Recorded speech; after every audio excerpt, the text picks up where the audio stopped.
In June 1943, the first German prisoners arrived at Camp Hearne in Robertson County, Texas, and nobody in that small farming town knew what to expect from having nearly 5,000 enemy soldiers living just outside their city limits. But what happened over the next 3 years became one of the most disturbing and fascinating stories from America's POW camps during World War II. I first heard about Camp Hearne back in the 80s from a man who'd been a guard there. Told me things that didn't make it into official records. Stories about what really went on behind those barbed wire fences when American authorities lost control to the very prisoners they were supposed to be guarding. The camp was massive, according to what folks who saw it told me over the years, 711 acres northwest of Hearne, with over 200 buildings, designed to hold 3,000 prisoners, but eventually expanded to house nearly 5,000. Construction started in September 1942, finished by February 1943, and the whole thing represented America's desperate attempt to figure out what to do with the hundreds of thousands of enemy soldiers the Allies were capturing faster than anyone had planned for. Camp Hearne was one of 7 base camps, built especially for POWs in Texas, according to military records. The state held more German prisoners than any other, roughly 50,000 at peak capacity spread across 70 camps. Texas got so many because the Geneva Convention required prisoners be housed in climates similar to where they'd been captured, and military planners figured Texas heat resembled North Africa, where most of these Germans had surrendered. The camp sat on flat terrain, with good railroad access, sparse population around it, and local farmers desperate for labor, with so many American men overseas fighting. Those factors made Hearne ideal, according to the War Department assessment. The town itself had maybe 4,000 residents, suddenly finding themselves neighbors to a prison camp with more population than their entire community. Construction followed standard layout, approved by the Provost Marshal General's office. 3 compounds divided into sectors, each compound subdivided into 4 subunits, holding 400 prisoners. Every compound had mess hall, lavatory, company office, 8 barracks. Barbed wire fences surrounded everything. Watchtowers with spotlights, guard dogs patrolling the perimeter day and night. The barracks were identical, whether housing prisoners or American guards, wooden beams covered with tar paper, designed for 20-year temporary lifespan, which is why none of the original buildings stand today, except 2 that got moved to Blackshear Elementary School, less than a mile away. Everything was utilitarian, functional, built fast and cheap for a war nobody knew would last as long as it did. Then in May 1943, something happened in North Africa that changed everything for Camp Hearne. General Rommel's Afrika Korps surrendered in Tunisia, 275,000 German soldiers laying down their weapons after Hitler abandoned them without supplies or escape route. The British couldn't hold that many prisoners, didn't have resources or facilities or proximity to safe locations far from combat zones.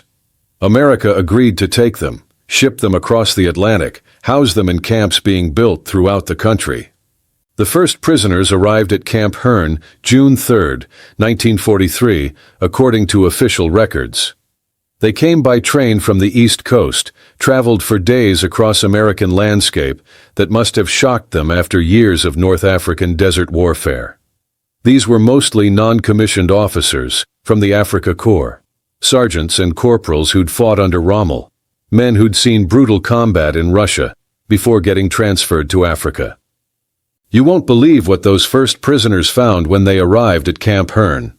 Hot water in the showers, clean sheets on bunk beds, new clothing issued to every man, food that was plentiful and decent quality.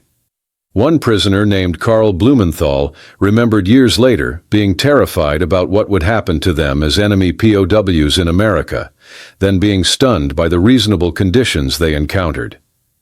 The Geneva Convention of 1929 mandated that prisoners be treated humanely, given adequate food and shelter and medical care. America followed those rules strictly according to what the guards told me, partly because it was the right thing to do, and partly because American soldiers held in enemy camps would hopefully receive similar treatment.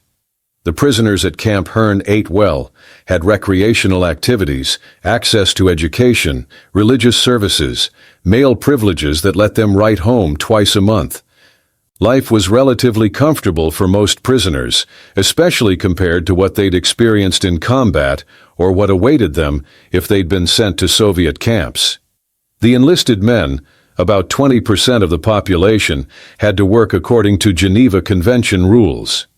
They worked in camp repair shops fixing blankets and raincoats, or got sent out to local farms to help with harvest. Officers and NCOs couldn't be forced to work, so they spent their time on recreational and educational activities. This is an authentic World War II story about ordinary people pushed into moments that tested everything they believed about courage and humanity and control. My name is Dr. Franklin J. Carter. I'm 80 years old, a retired military veteran who's been researching and telling war stories for many years. If you want to follow me through accounts of what actually happened during that conflict, stories that challenge comfortable assumptions, then stay with me, because this one goes to dark places most people don't want to remember. Tell me where you're watching from, and I'll keep bringing you these stories that need to be told. This is just starting, and it gets more disturbing from here. Also, hit the like button and subscribe to this channel for more stories like this. The prisoners used their abundant free time to create elaborate projects that stunned anyone who saw them. They built waist-high replica castles complete with detailed turrets and moats, medieval German schloss rising from the Texas prairie made from local rock and concrete. They constructed fountains with actual working pumps that kept continuous water flow falling over water wheels into surrounding moats. Female statues adorned two fountains, according to photographs from that time. Water-spraying frogs and other sculptures decorated the elaborate structures. They kept goldfish and turtles in ponds outside their barracks, built a family home for possums in subterranean enclosure, created gardens that transformed the stark prison compound into something resembling a German village. Some locals started calling Camp Hearne the Fritz Ritz, because the prisoners seemed to be living better than many Americans during wartime rationing. The prisoners also built theaters, modified existing structures into performance spaces that could hold 200 people. Compound 3 had the most elaborate theater with orchestra pit and tiered stadium seating. Each compound had theater troupe that put on plays and operas with props, scenery, costumes, makeup, wigs made from whatever materials they could scrounge. They advertised productions with handmade posters, created a vibrant cultural life behind the barbed wire. They organized soccer leagues, built playing fields, held tournaments between compounds.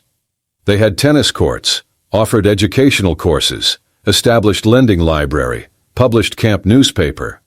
The NCOs who couldn't be forced to work turned Camp Hearne into something resembling a small German town transplanted to Texas, maintaining their culture and identity while waiting out the war.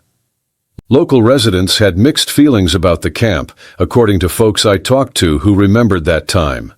Some appreciated that prisoners helped with farm labor when American workers were scarce. Others resented that enemy soldiers were being housed and fed well while American boys were dying overseas. The camp employed American guards and support staff, brought money into the local economy. But the presence of thousands of Germans made people nervous.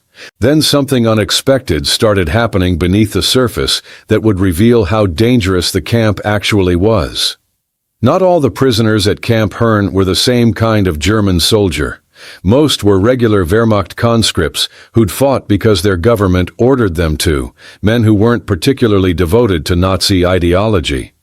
But mixed among them were hardcore Nazi believers, men who remained fanatically loyal to Hitler even in captivity, who viewed the comfortable American prison camp as just a temporary setback before Germany's inevitable victory.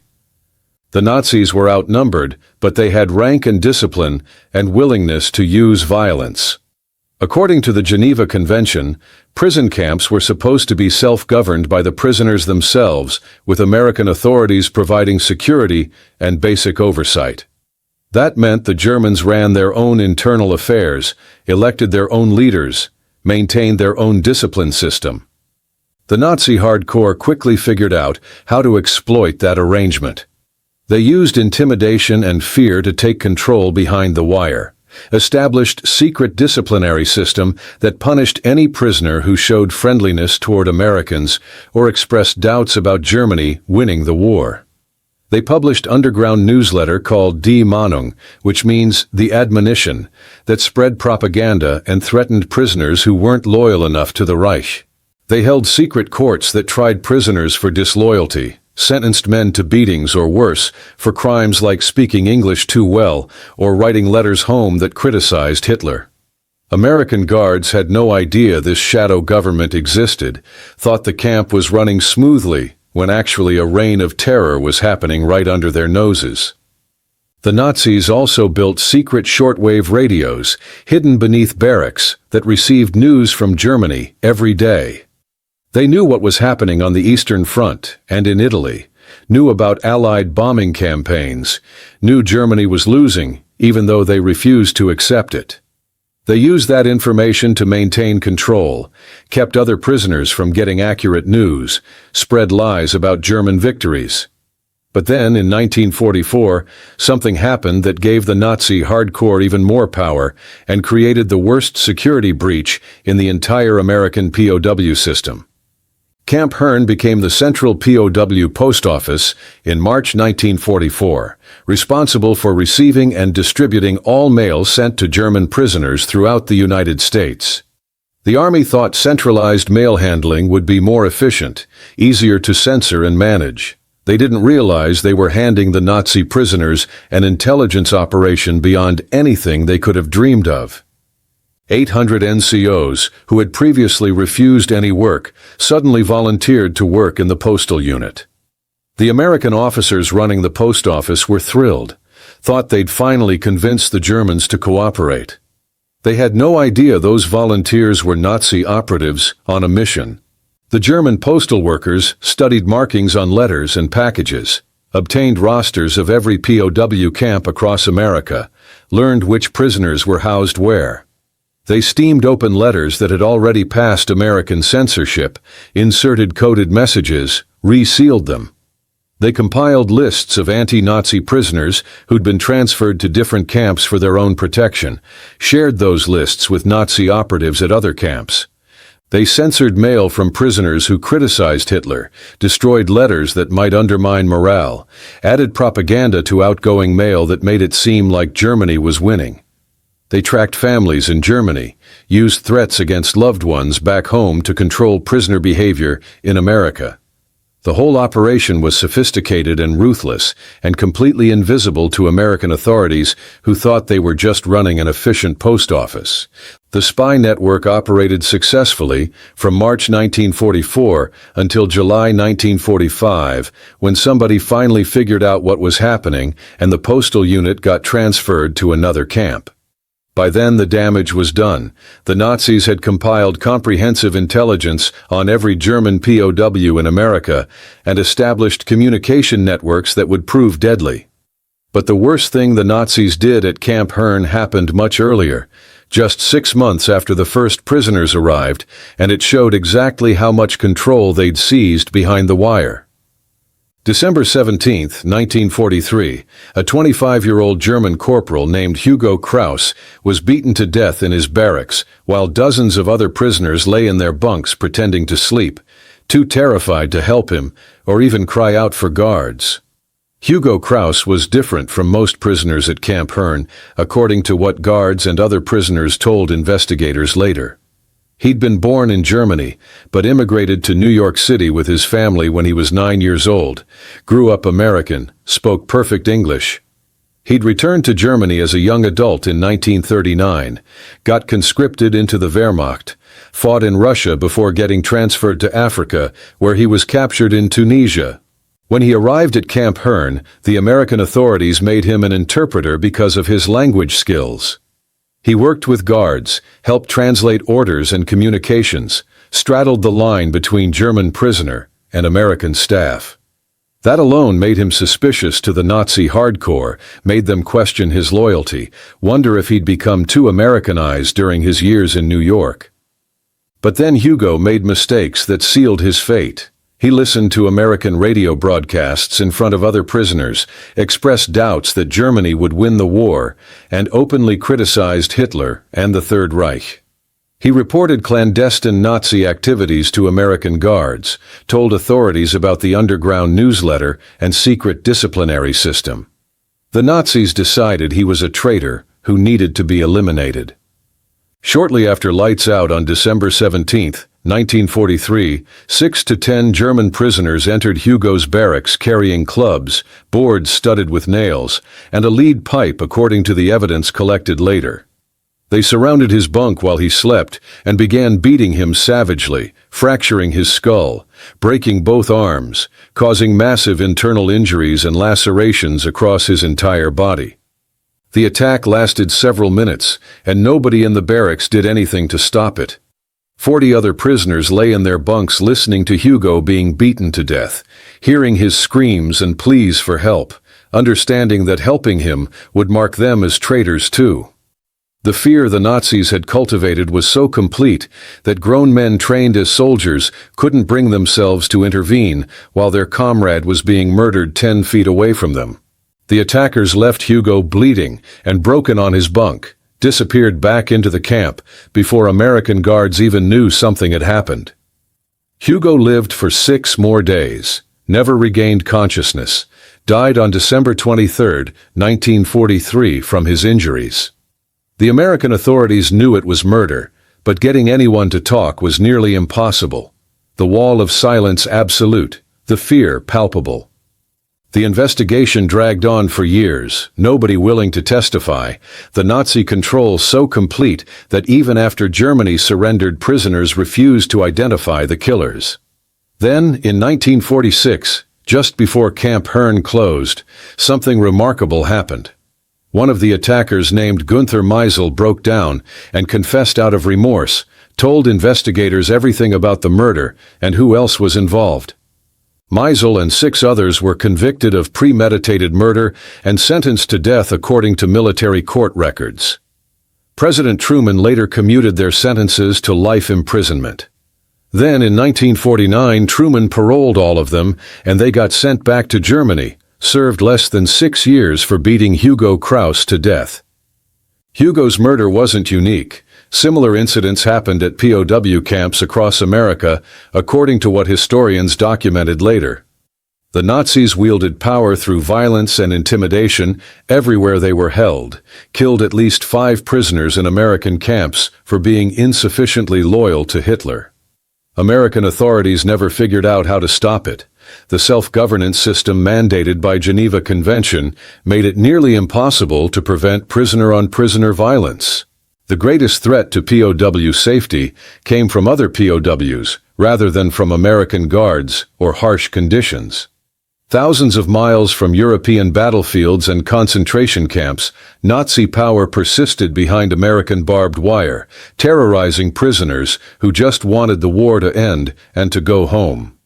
Camp Hearne operated until January 1946, according to military records.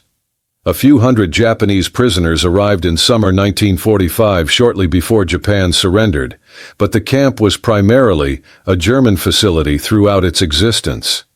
As prisoners got repatriated to Europe, the camp population declined until finally everyone was gone and the army shut it down. The camp and all its buildings got put up for public auction starting in 1946. The city of Hearne bought much of the land with plans to develop it as an industrial park. The 200 buildings got sold off piece by piece. Some moved to new locations like those 2 barracks at Blackshear School, most just demolished for lumber and materials. By 1947, almost nothing remained of the sprawling camp that had housed 5,000 men. The elaborate castles and fountains got torn down or left to crumble, the theaters and barracks removed, the soccer fields and gardens returned to empty prairie. The land sat mostly unused for decades, occasionally serving as informal dumping ground, slowly being reclaimed by nature. In the 1980s, some of the land got developed as municipal airport, with runway built on the thick concrete foundation that had been Camp Hearne's original runway. The airport still operates today according to current information, has an FAA-approved 4,000-foot lighted runway that can handle emergency landings by large aircraft. That old POW camp runway built for wartime security became civilian infrastructure serving the community. But most of the original 711-acre site remained abandoned and forgotten for 70 years after the camp closed. Nobody wanted to remember what had happened there. The murder and Nazi terrorism, and the failure of American authorities to protect prisoners from each other. Easier to let it disappear, pretend it never existed, move on to more comfortable narratives about the war. Then in the mid-1990s, something unexpected happened that brought Camp Hearne back from historical obscurity. Dr. Michael Waters, an anthropology professor from Texas A&M University, got permission from the city of Hearne to conduct archaeological excavations at the old campsite. He and his students spent weeks in fall and winter methodically clearing and searching the area, uncovering foundations and artifacts that told the camp's story. They found mess hall foundations and barrack steps, buttons and medals, canteens and toothpaste tubes, makeup containers from the theater productions. They received photographs from the Red Cross in Geneva that showed the fountains and ponds prisoners had built, used those images to locate and uncover several fountains, though they were heavily damaged by 7 decades of neglect. Former POWs heard about the excavation, and some returned to Texas to visit the site, walked through ruins of the place they'd been imprisoned, shared memories with Dr. Waters and his team. Their stories, combined with archaeological evidence and archival records, created a comprehensive picture of what life had been like at Camp Hearne, the good and the terrible, the remarkable creativity and the brutal violence. Dr. Waters published his research in 2004 in a book called Lone Star Stalag, German Prisoners of War at Camp Hearne. The book documented everything: the comfortable conditions and elaborate projects, the postal spy network and Nazi control, Hugo Kraus's murder, and the investigation that followed. It brought Camp Hearne into public consciousness, made people realize this piece of history deserved remembering, even though parts of it were ugly. In 2010, a nonprofit group called Friends of Camp Hearne opened a visitor center and museum at the historic site. They built a replica barracks that houses exhibits with hundreds of artifacts, some donated by former prisoners or guards, others excavated from the grounds.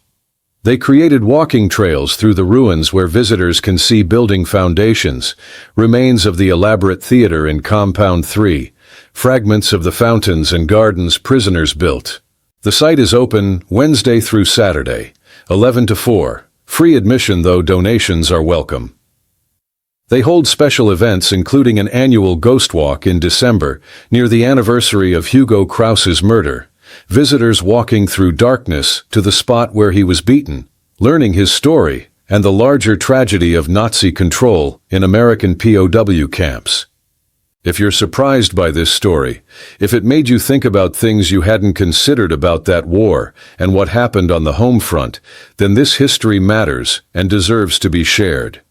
These accounts of what actually occurred, the complicated truths that don't fit clean narratives, they're part of who we are as a nation. I'm committed to researching deeply and telling you what really happened during World War II, not the simplified versions, but the full truth with all its moral complexity. And if you've got stories from that time or any other, write them down, tell them to somebody, don't let them disappear. History isn't just what's in books, it's what we remember, what we pass along, what we refuse to let die. The story of Camp Hearne reveals truths about war that many people don't want to face. That treating enemy prisoners humanely doesn't guarantee they'll respond with gratitude or cooperation.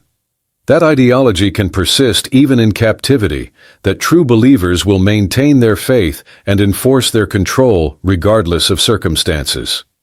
that the systems designed to be humane can be exploited by those willing to use violence. American authorities tried to do the right thing at Camp Hearne, followed Geneva Convention rules, provided good conditions, allowed prisoners self-governance. But they didn't understand or anticipate how a small group of fanatics could terrorize a larger population, how fear could silence witnesses to murder, how Nazi power would continue operating behind American barbed wire. Hugo Kraus died because he refused to submit to that Nazi control, because he spoke English and criticized Hitler and reported illegal activities. His murder showed the limitations of American power, even inside a prison camp, showed that sometimes doing things by the rules means evil people can operate freely, showed that protection requires more than good intentions and proper procedures. The other prisoners who lay in their bunks while Hugo was beaten to death weren't cowards necessarily. They were trapped in an impossible situation where helping meant becoming the next victim.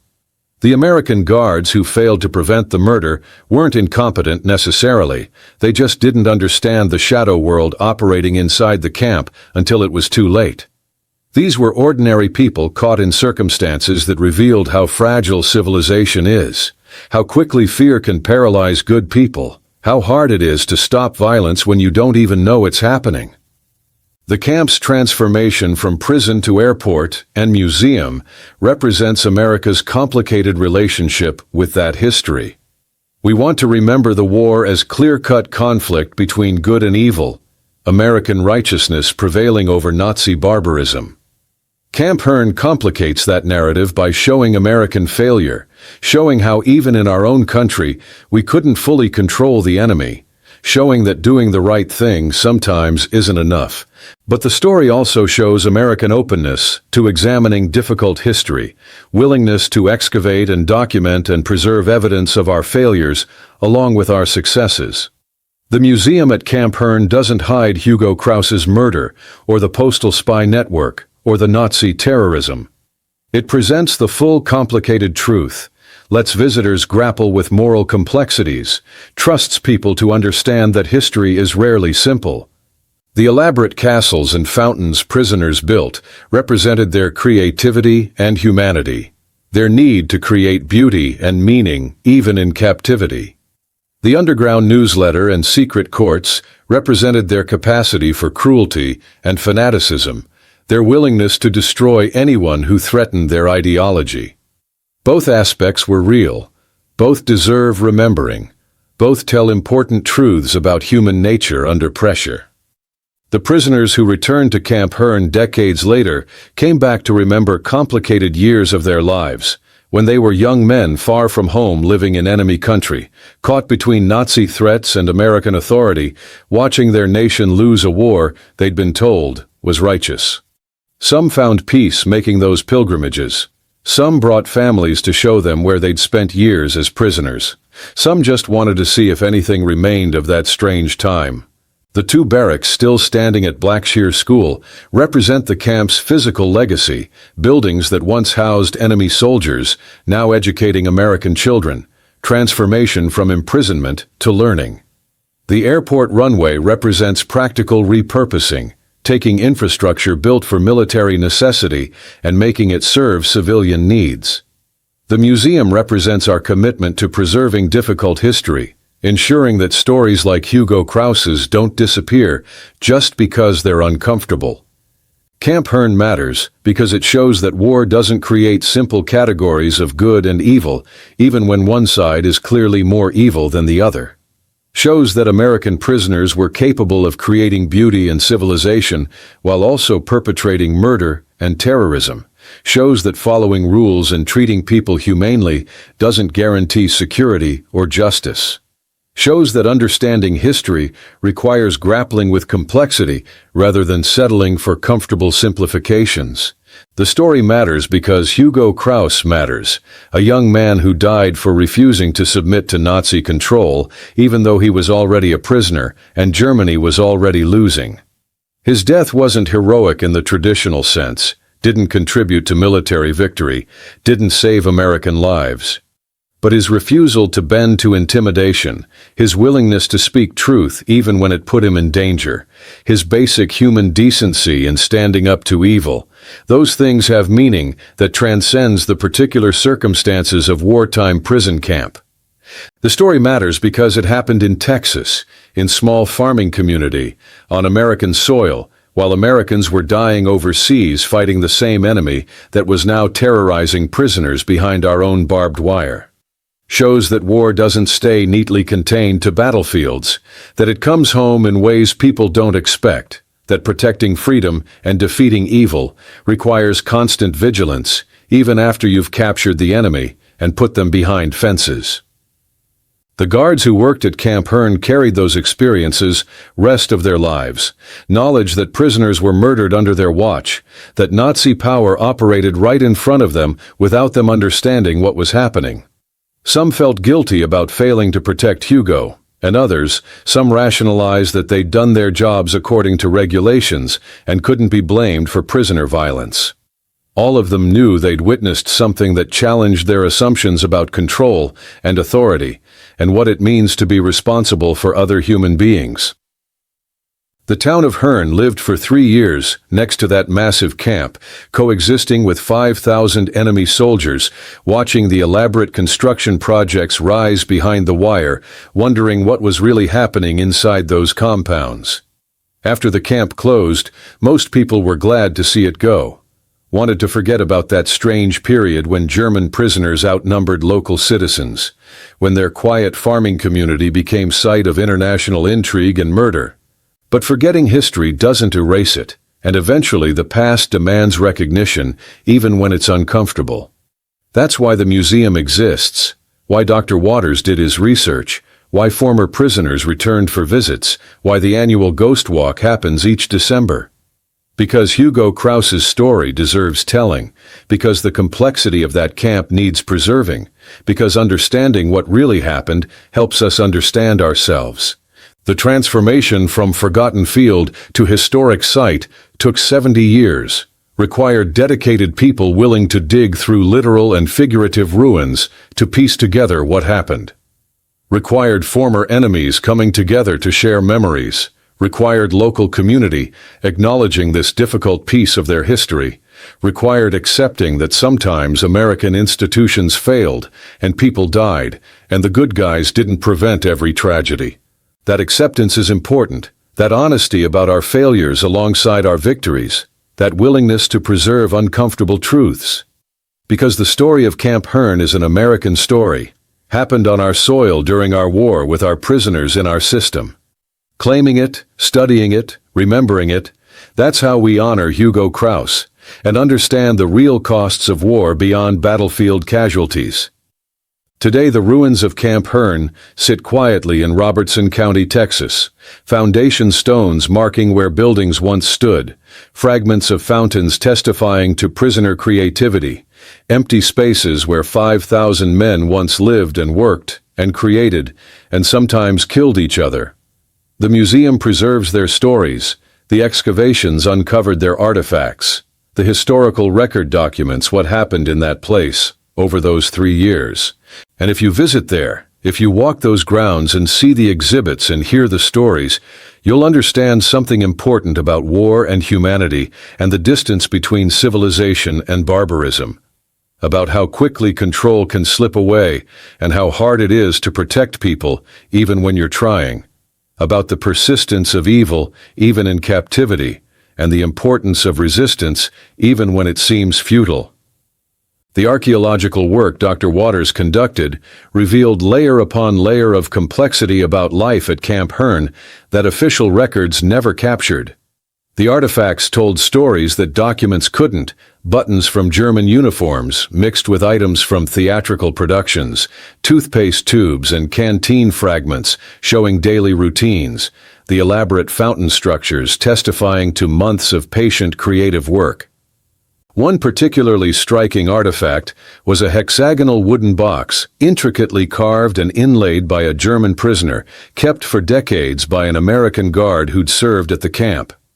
The guard's niece, Catherine Mottet from Lubbock, eventually donated it to the Camp Hearne Museum, recognizing it deserved preservation as testament to the artistry and humanity that coexisted with the violence and control inside those compounds. That box represents something important about what happened at Camp Hearne, the simultaneous existence of beauty and brutality, creativity and cruelty, human connection and inhuman violence. The same prisoners who built elaborate castles and performed operas also beat Hugo Kraus to death. The same system that allowed artistic expression also enabled Nazi terrorism.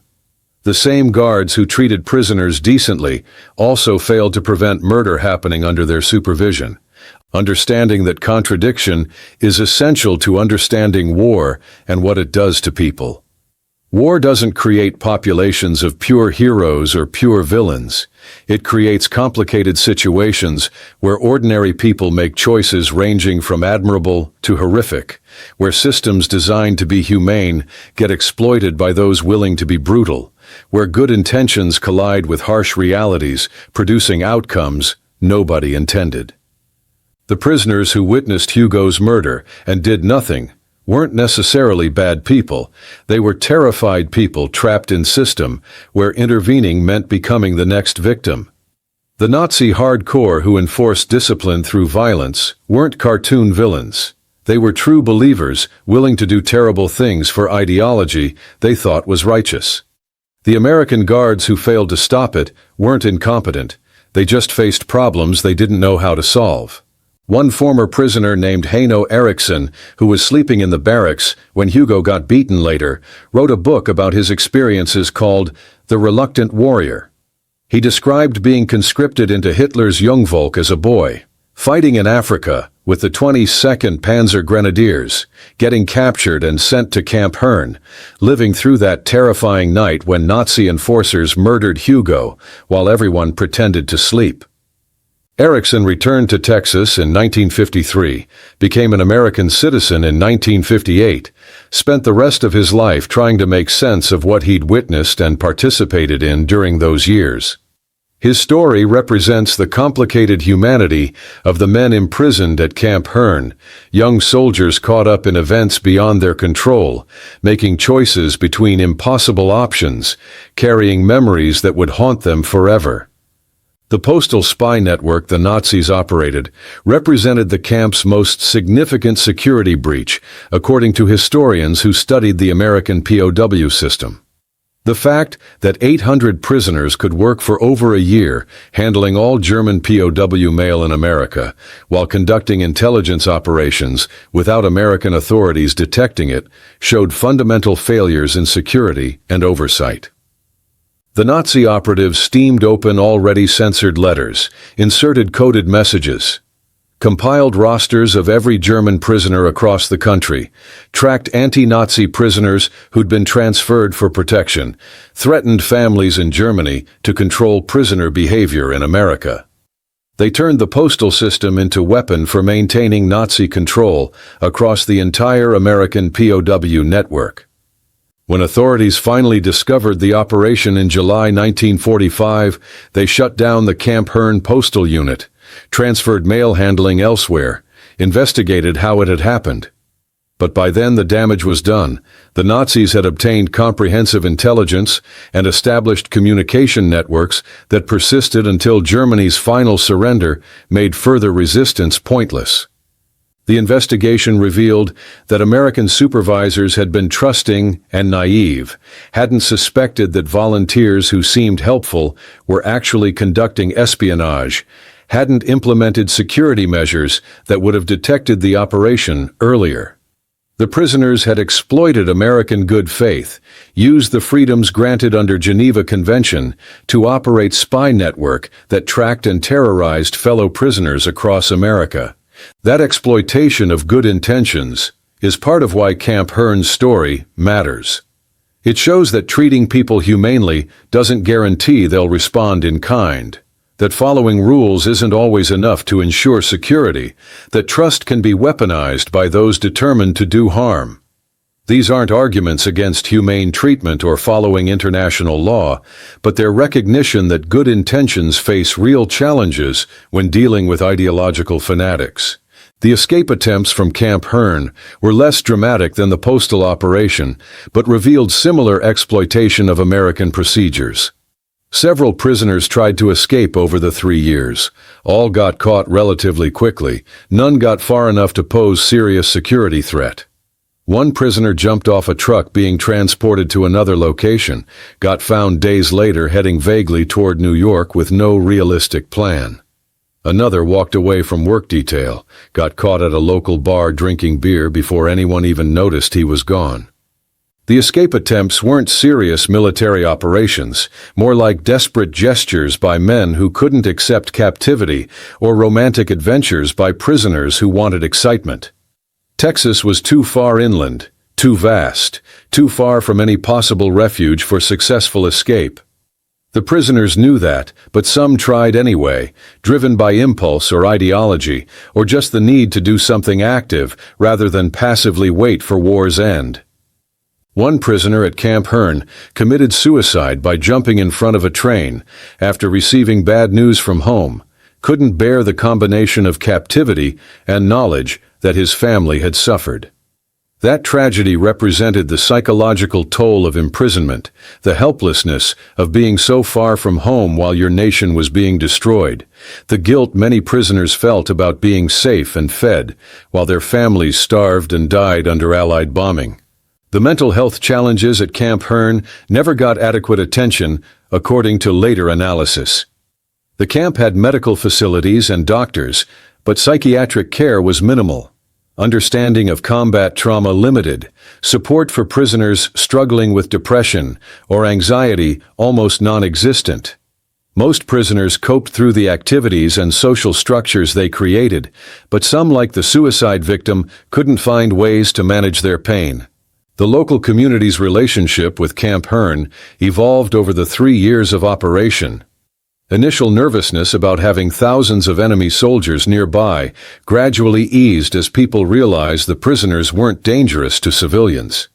Were actually helping local economy through the labor they provided and money the camp brought to town. Some local residents got hired to work at the camp in various capacities, got to know individual prisoners, developed complicated relationships with men who were simultaneously enemies and neighbors. A few locals invited German-speaking prisoners to their homes for meals, despite regulations forbidding such fraternization, treated them as guests rather than enemies, found common humanity across the battle lines. The farmers who employed prisoner work details generally spoke positively about the Germans, according to records from that time. The prisoners worked hard, followed instructions, showed agricultural skill that suggested many had farming backgrounds back in Germany. The farmers paid the government $50 per prisoner per day. The prisoners got 80 cents in canteen coupons. Everyone benefited from the arrangement, even though it felt strange employing enemy soldiers to harvest Texas crops. But other community members resented the camp and everything it represented. Resented that Germans lived comfortably while American boys died overseas. Resented the labor competition, even though prisoners filled gaps that otherwise wouldn't have been filled. Resented the visible reminder that war was happening and their community was involved whether they liked it or not. After Germany surrendered in May 1945, the mood at Camp Hearne shifted dramatically, according to accounts from guards and prisoners. The comfortable relationship that had developed over 2 years suddenly felt wrong. Treating defeated enemies well, while victory celebrations were happening nationwide, created cognitive dissonance. Food quality declined, privileges got reduced, the atmosphere became less friendly. The prisoners faced their own complicated emotions about Germany's defeat. Some felt relief that the senseless killing was finally over, that they could stop pretending Germany might still win. Others felt despair that everything they'd fought for had failed, that their nation lay in ruins, that the Nazi ideology they'd believed in, or at least accepted, was revealed as a catastrophic mistake. Repatriation didn't happen immediately, despite prisoner expectations. American authorities kept the POWs through late 1945 into 1946, using their labor, while American soldiers came home and demobilized. The prisoners felt betrayed, thought surrender meant immediate return to Germany, discovered they remained imprisoned even after war ended. But where would they return to? Germany was occupied, divided, destroyed, millions of people homeless and starving. Staying in American camps was actually safer than going back to that chaos. Most prisoners from Camp Hearne eventually got shipped to England, Scotland, France, or Belgium, where they worked on farms, in mines, repaired war damage for 1 to 2 years before final repatriation to Germany. They traded American captivity for European labor, comfortable camps for harder conditions under nations Germany had invaded and brutalized. Many later said their time at Camp Hearne had been the best period of their captivity, that American treatment had been fair and decent compared to what followed.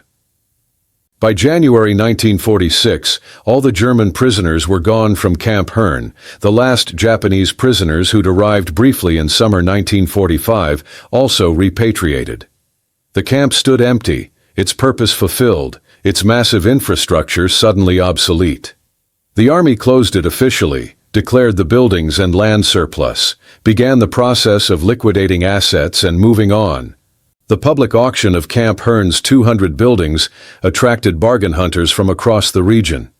People bought barracks for lumber, took apart structures for materials, purchased equipment and furniture for pennies on the dollar. Within months, most of the visible traces of the camp disappeared, absorbed into the local economy, repurposed for civilian uses.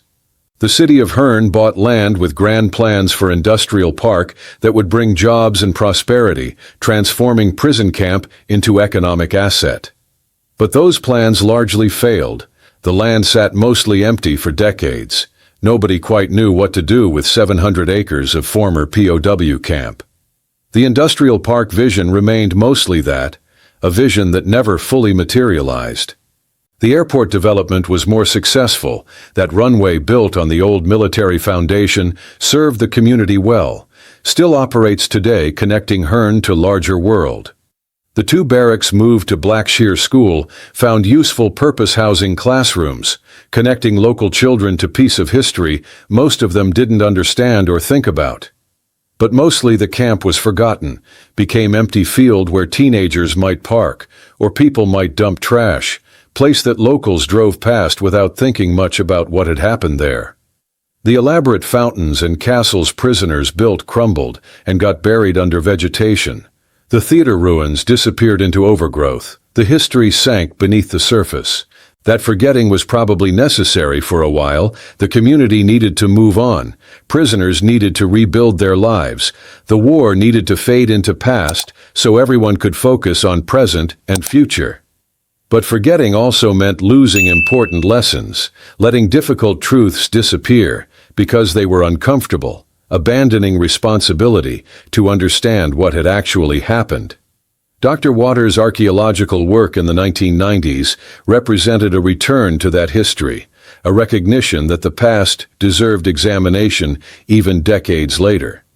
The excavations uncovered physical evidence, the oral histories preserved personal memories, the research pieced together story that had been fragmenting and fading. His book Lone Star Stalag gave Camp Hearne permanence in historical record, ensured future generations could learn from what happened there.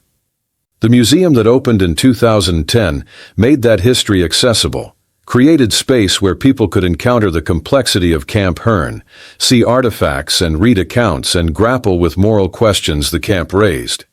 The replica barracks provided physical connection to the past, letting visitors imagine what it was like to live in those structures, to be prisoner or guard in that strange temporary community. The annual Ghost Walk each December keeps Hugo Krause's memory alive, ensures his murder doesn't disappear into comfortable amnesia. That's the truth about Camp Hearne. That's why these stories must always be remembered now.